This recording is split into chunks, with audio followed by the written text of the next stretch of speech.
Tumatagatlak ang pawis ng marami nating kapuso dahil sa matinding init at alinsangan sa ilang bahagi ng bansa kahapon. Dito sa Metro Manila, partikular sa Quezon City, 42 degrees Celsius ang heat index ayon sa Pag-asa. Nasa danger level iyan, ibig sabihin mataas ang banta sa ilan nating mga kapuso ang magkaroon ng heat cramps o heat exhaustion. Posible rin ang heat stroke. 42 degrees Celsius din ang naitalang heat index sa Dagupan, Pangasinan at sa Cotabato City.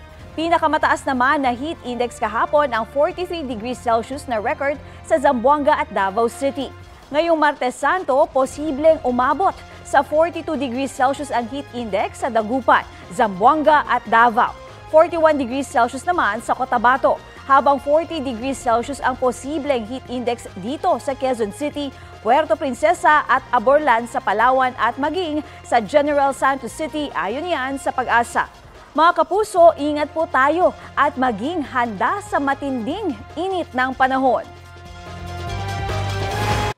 Kapuso, para sa mga maiinit na balita, mag-subscribe sa GMA Integrated News sa YouTube. Sa mga kapuso naman abroad, subaybayan nyo kami sa GMA Pinoy TV at sa www.gmanews.tv.